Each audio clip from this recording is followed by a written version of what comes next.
Mana aka. Nima bu? Yo, bilmadim. Berib qo'yib tanlashgan, olib keldim. Xo'jayinim aytuvdilar. Siz kimsiz? Men xo'jayin shofyorlari bo'laman. Shofyor? Bu mashinani men oldimga kecha haydab kelgan odam kim? O'sha odam demani xo'jayinim. Yo'q.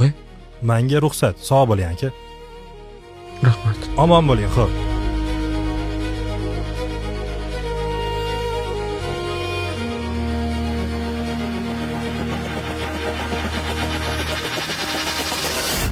Men o'zi oddiy Navoiy o'g'liman.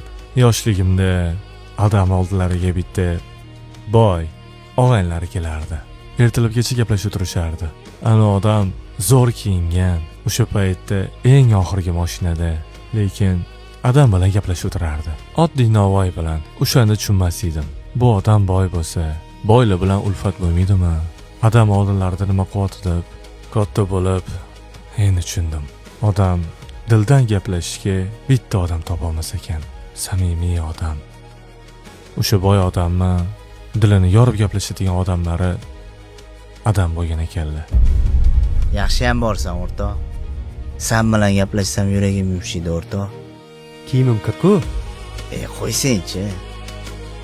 Yana kelaman. Yaxshi deydi ko'rishinglar. Kelaman. O'zing ehtiyot qil. Bo'pti, aka. Bo'pti, polvon. Sog' bo'lgin. Yana kelaman. Kep turgan.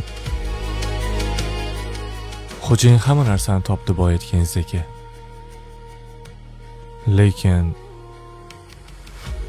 odamga o'xshagan bitta samimiy o'rtoq topa olmadi. Boylik faqat uylar va mashinalar emas. Axir dunyoda kulib yurib, ichidan yemirilayotgan qancha boylar bor. Eng katta kambag'allik dardingni aytadigan bir inson topolmaslikdir balki. Atrofingdagilar feelingni emas, cho'ntagingni hurmat qilsa, bu yolg'izlikning eng og'ir turi. Inson butun umr dunyo yig'ib, oxirida qalbini tushunadigan bir odam topolmasa, go'yo hech narsasiz yashab o'tmaganmikan?